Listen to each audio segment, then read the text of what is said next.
اگرچہ مجھے چند ساتھیوں نے مشورہ دیا ہے کہ اس موضوع کو آپ نہ چھیڑیں، یہ موضوع بہت خطرناک ہے، لوگ بدزن ہو جاتے ہیں، لوگ متنفر ہو جاتے ہیں. اور کسی صاحب نے جب یزید کے موضوع پہ گفتگو کی تو لوگوں نے اس کے لیکچر سننے بند کر دیے. لیکن میرے بھائی، میں سمجھتا ہوں کہ میرے سامنے جو لوگ بیٹھے ہوئے ہیں یہ عقل مند ہیں، دانش مند ہیں. قرآن و حدیث کی روشنی میں جب گفتگو کی جائے گی تو سمجھ جائیں گے. قرآن و حدیث کی روشنی میں جب بات ہوگی تو وہ قبول کریں گے، کیونکہ یہ بات میری نہیں ہوگی، قرآن و حدیث کی ہوگی. میرے بھائی، آپ جانتے ہیں کہ یزید کا لفظ آج کفر کا مترادف بن چکا ہے. کسی کو کافر کہنا ہو نعوذ باللہ تو کیا کہہ دیتے ہیں؟ یزید. اور یزیدیت کا لفظ بولا جاتا ہے. اس مہینے میں یزید کو خوب برا بلا کہا جاتا ہے. کیوں جی؟ کہتے ہیں کہ جناب حسین رضی اللہ عنہ کو شہید کرنے والا یہ ہے. میرے بھائیوں، آپ جتنے لوگ بیٹھے ہوئے ہیں آپ صحابہ کرام کو ماننے والے ہیں اور صحابہ کرام کی اولاد کو بھی ماننے والے ہیں. آپ کے منہ سے ایسی باتیں اچھی نہیں لگتی. آپ لوگوں کی باتوں میں آ کے یزید پہ یہ الزام لگائیں کہ جناب حسین کو اس نے شہید کرنے کا حکم دیا تھا، بغیر حوالے کے، بغیر دلیل کے. آپ کے منہ سے یہ بات اچھی نہیں لگتی. پہلے ثابت تو کریں کہ یزید نے کہاں یہ حکم دیا تھا. میں کل کوشش کروں گا کہ غلط واقعات سے ہٹ کر جو درست واقعہ آپ کے سامنے رکھا جائے. جناب حسین سے محبت اپنی جگہ پہ، ان کا احترام اپنی جگہ پہ، وہ نوجوانوں کے سردار ہیں، یہ فضیلت اپنی جگہ پہ، وہ نبی صلی اللہ علیہ وسلم کے پھول ہیں، یہ بات اپنی جگہ پہ، اس میں کوئی شک و شبہ نہیں ہے. ان کے فضائل بہت زیادہ ہیں. لیکن مسئلہ یہ ہے کہ کیا یزید نے انہیں شہید کرنے کا حکم دیا تھا؟ یہ سوال ہے. میرے بھائی، بقیہ وقت انتظر شویہ. تو میرے بھائی، جناب حسین رضی اللہ عنہ مدینہ میں رہتے تھے. کوفہ والوں نے خطوط لکھے، لیٹر لکھے کہ آپ آئیں، ہم آپ کو بادشاہ بناتے ہیں. جناب حسین وہاں پہ چلے گئے. کوفہ والوں نے غداری کی. جو آج کہتے ہیں کہ ہم ان سے محبت کرنے والے ہیں، انہوں نے غداری کی. انہیں بے یار و مددگار چھوڑ دیا گیا.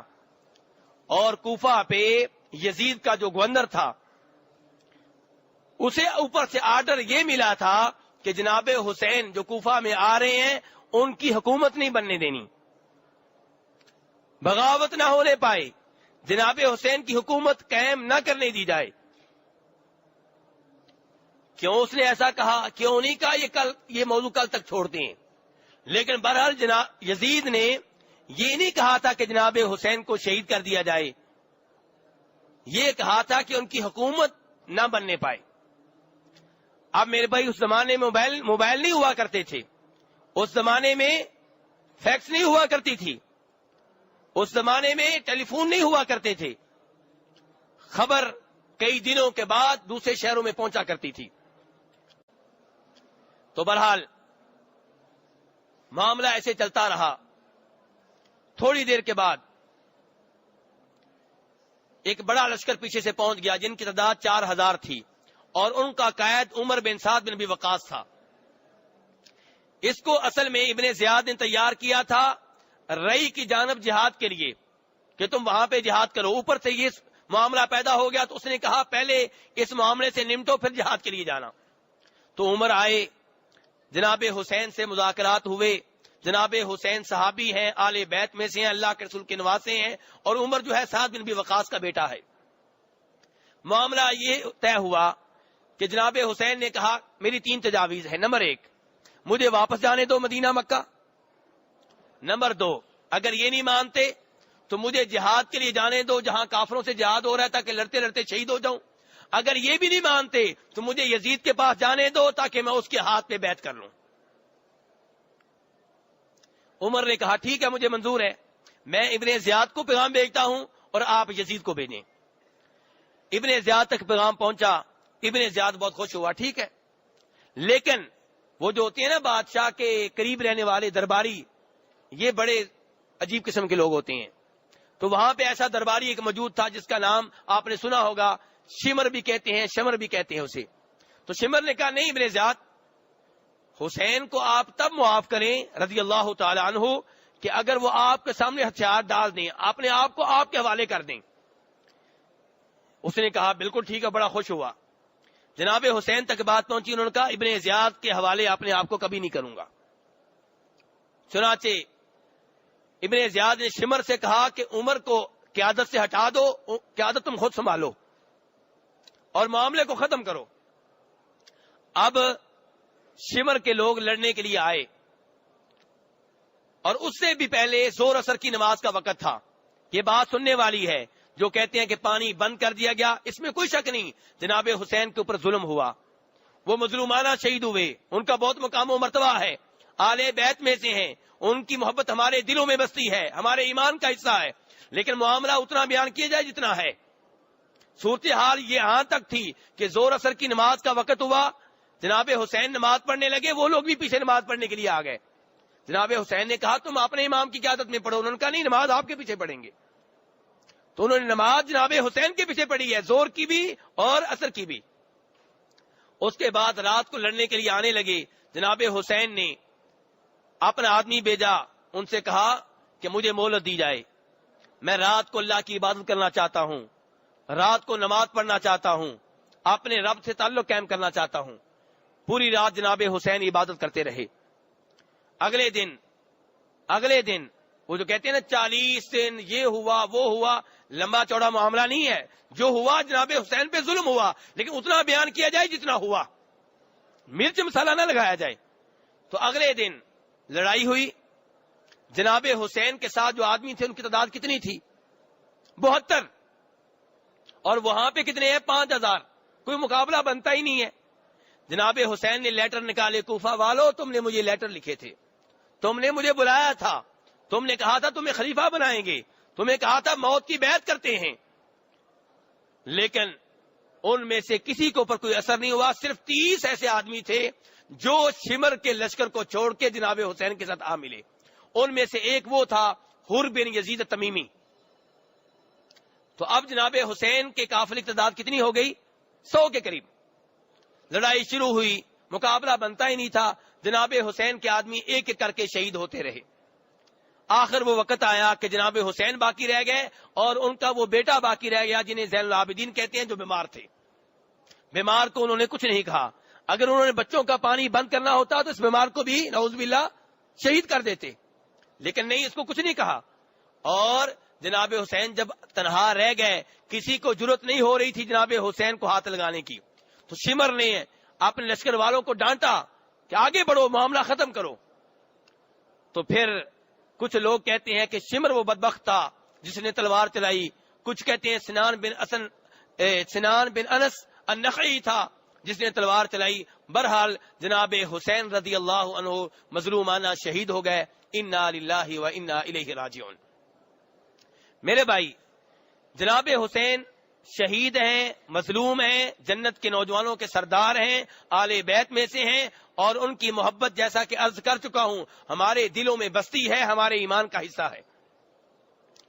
لیکن یہاں پہ 2-3 سوال پیدا ہوتے ہیں. نمبر 1 کہ جناب حسین کا قاتل کون ہے؟ جناب حسین کا قاتل کیا یزید ہے؟ میرے بھائی, امام ابن کثیر رحمہ اللہ اور غزالی, ابو حامد غزالی کے نام آپ نے سنا ہوگا, یہ دونوں لکھتے ہیں کہ کسی صحیح سند سے ثابت نہیں ہوتا کہ یزید نے جناب حسین کو شہید کرنے کا حکم دیا ہو.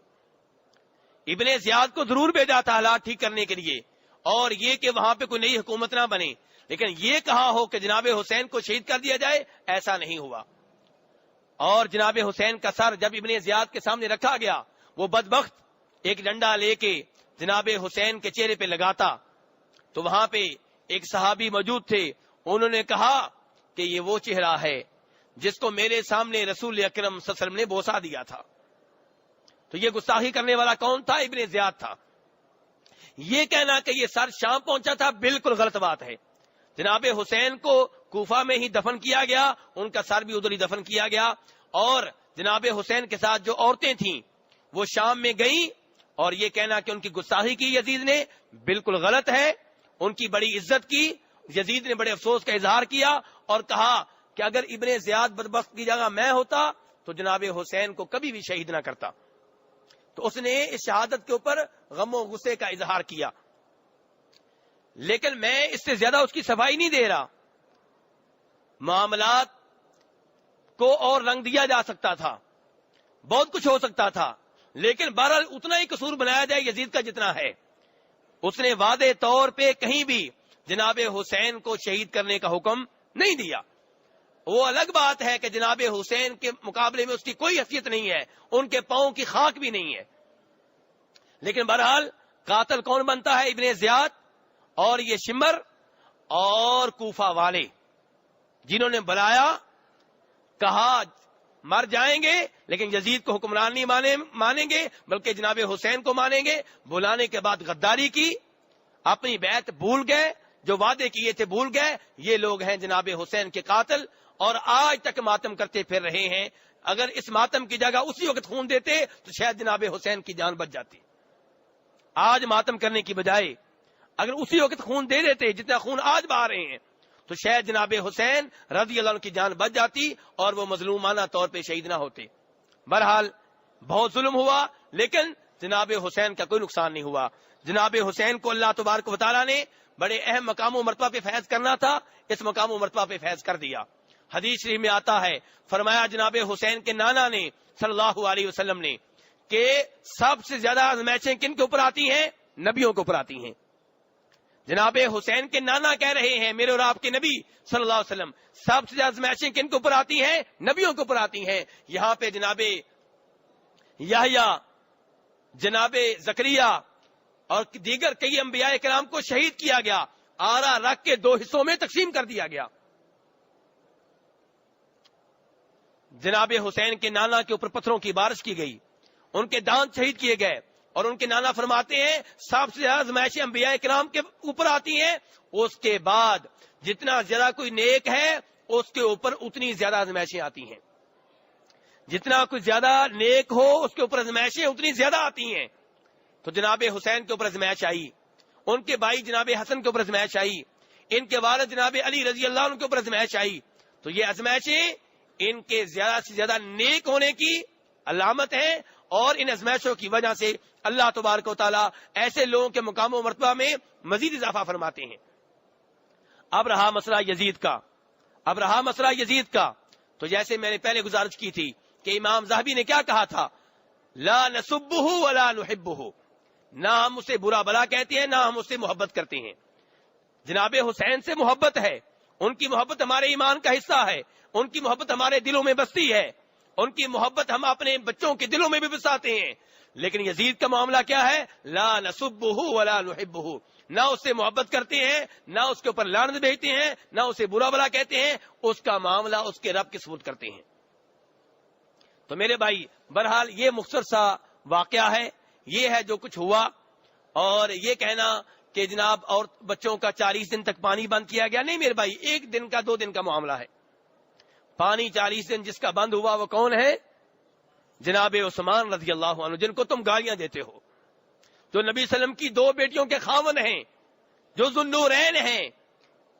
اور اس میں کوئی شک و شبہ نہیں ہے جناب حسین کی موت مظلومانہ موت ہے، لیکن جناب عثمان کی موت ان سے کہیں زیادہ مظلومانہ ہے.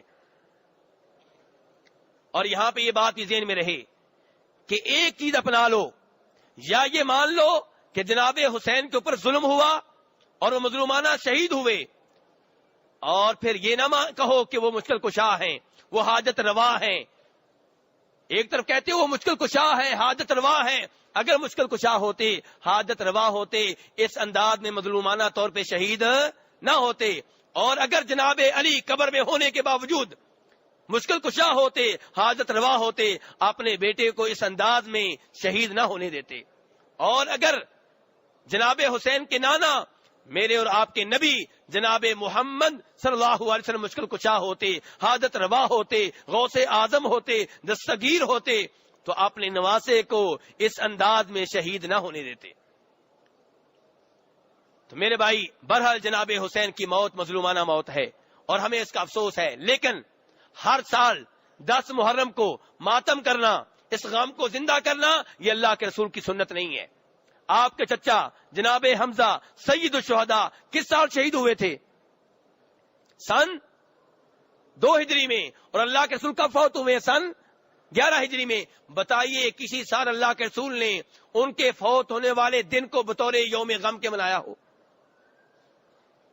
یا صحابہ کرام نے رسول اکرم صلی اللہ علیہ وسلم کے فوت ہونے کے دن کو بطور یوم غم کے منایا ہو؟ مسلمان تو صبر کرنے والا ہوتا ہے. مسلمان کو خوشخبری تب ملتی ہے جب صبر کرے. وبشر الصابرین. آپ نے فرمایا الصبر عند الصدمۃ الاولی، صبر وہ ہوتا ہے جو اس وقت کیا جائے جب آپ کو غم کی خبر ملتی ہے. اور یہاں 1400 سال ہو گئے ہیں، ابھی تک صبر نہیں ہو رہا. اور ماتم کرنے والے وہ جو جناب حسین، جن کے ہاتھ جناب حسین کے خون سے رنگین ہیں. میرے بھائی، جناب زینب بنت ابی سلمہ روایت کرتی ہیں، بخاری مسلم کی روایت ہے کہ جب ام حبیبہ کے والد ابو سفیان فوت ہوئے، 3 دن گزرے تھے. ام حبیبہ نے عورتوں والی خوشبو منگوائی جس میں رنگ ہوتا ہے، خوشبو نہیں ہوتی. اپنے رخسار پہ وہ خوشبو لگائی، اپنے ہاتھوں پہ لگائی، اور پھر دیکھنے والیوں سے کہا مجھے خوشبو کی کوئی ضرورت نہیں تھی، میں نے صرف اس لیے لگائی ہے کہ فرمایا تھا نبی صلی اللہ علیہ وسلم نے کسی عورت کے لیے جائز نہیں ہے کہ وہ کسی کے مرنے پہ 3 دن سے زیادہ سوگ منائے، سوائے خاوند کے، کہ خاوند کا سوگ کتنے دن ہوتا ہے؟ 4 مہینے اور 10 دن. تو اور یہاں پہ عورتیں آج تک سوگ منا رہی ہیں، 3 دن نہیں ہوئے ان کے. اللہ تبارک و تعالیٰ سے دعا ہے کہ ہمارے عقائد کی اصلاح فرمائے، ہمارے دلوں میں آل بیت اور صحابہ کرام کی محبت کو داخل کرے، اور ہمیں صحابہ کرام کے اختلافات میں واقع ہونے سے بچائے.